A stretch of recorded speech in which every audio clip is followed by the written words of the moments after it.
The 1980s were a turbulent time in Los Angeles. The city was a melting pot, but it was also a battleground. Among the new arrivals were refugees from El Salvador, fleeing a brutal civil war. These young Salvadorans found themselves in a foreign land often marginalized and vulnerable. They faced hostility from existing gangs in Los Angeles. To protect themselves, they formed their own gang, Mara Salvatrucha, or MS-13. MS-13's initial purpose was self-defense.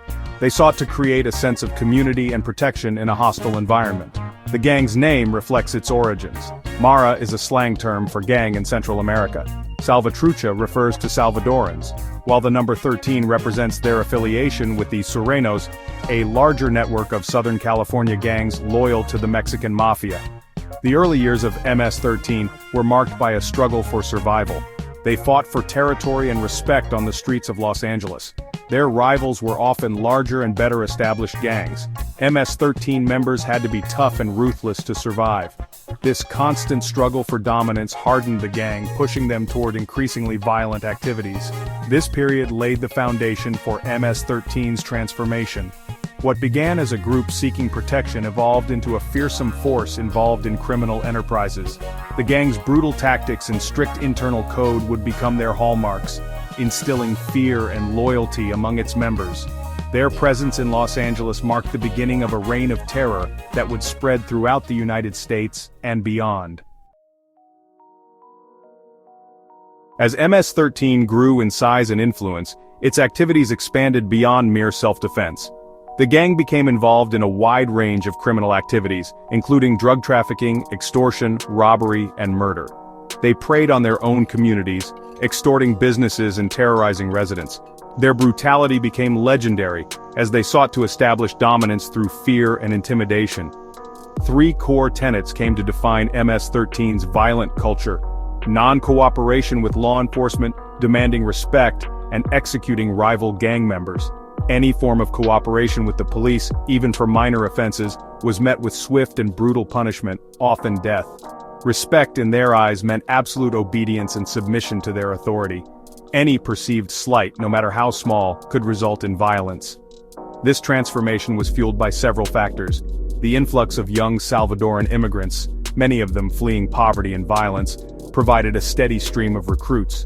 The gang offered them a sense of belonging and purpose in a society that often marginalized them. Moreover, the gang's hierarchical structure, with its strict code of conduct and brutal enforcement, ensured loyalty and obedience. The transformation of MS-13 from a group of vulnerable immigrants seeking protection to a ruthless criminal enterprise is a cautionary tale. It highlights how social and economic factors, combined with a culture of violence and impunity, can create a breeding ground for organized crime. The gang's brutal tactics and strict internal code, initially designed for survival, became tools of oppression and terror.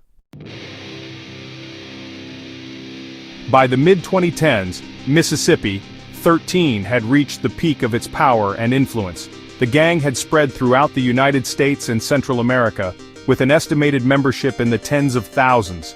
Their brutality was on full display, as they committed a wave of murders, assaults, and other crimes that terrorized communities across the Americas. One of the most notorious aspects of MS-13's reign of terror was their targeting of young people. They actively recruited teenagers, often from troubled backgrounds, into their ranks. These young recruits were subjected to brutal initiation rituals, and were often forced to commit acts of violence to prove their loyalty. The gang's grip on these young people was so strong that many feared leaving, even if it meant risking their lives. Several high-profile cases brought MS-13's brutality into the national spotlight. In 2017, 2 teenage girls were brutally murdered in Long Island, New York. The killings, carried out with machetes and baseball bats, shocked the nation and sparked a crackdown on the gang. In another case, a young man in Maryland was tortured and killed by MS-13 members who mistakenly believed he was a member of a rival gang. These cases highlighted the brutal reality of MS-13's reign of terror.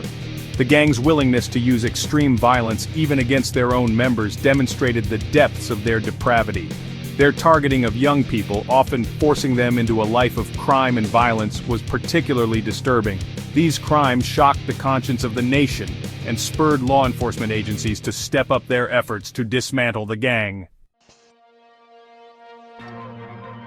As the United States began to crack down on gang activity, many MS-13 members were deported to El Salvador. This move, however, didn't curb the gang's influence. Instead, it allowed the gang to strengthen its roots in Central America. With members now spread across borders, Mississippi, 13 evolved into a more organized and dangerous entity. The deportation, intended to weaken the gang, inadvertently facilitated its international expansion. This unintended consequence showcases the complex and often counterproductive nature of addressing transnational crime. Upon arrival, deportees are processed and confined. This stage is crucial as it determines their immediate future. Many of them face harsh conditions and uncertainty. It's a challenging time, filled with anxiety and fear of the unknown. The process is stringent, aiming to manage and control the influx of individuals. For many, this confinement is the beginning of a new struggle. MS-13 and Tren de Aragua, two notorious gangs, each have their own distinct characteristics. MS-13, with its roots in El Salvador, is known for its brutal tactics and widespread influence. On the other hand, Tren de Aragua, originating in Venezuela, has carved its own path of infamy. Both gangs operate with a level of violence and control that instills fear in communities. However, their methods and organizational structures differ, reflecting their unique origins and operational strategies. The debate over the Alien Enemies Act has been a contentious issue. Proponents argue that it is necessary for national security, while opponents see it as a violation of civil liberties. This act, dating back to the early 20th century, allows for the detention and deportation of individuals deemed a threat.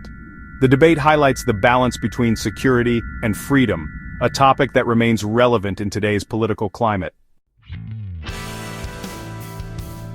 The fate of MS-13 hangs in the balance. Increased law enforcement efforts and international cooperation have put significant pressure on the gang. Yet, their resilience and adaptability pose ongoing challenges. The future of MS-13 is uncertain, as authorities continue to dismantle their operations. The coming years will be critical in determining whether MS-13 can sustain its influence, or if it will ultimately be eradicated.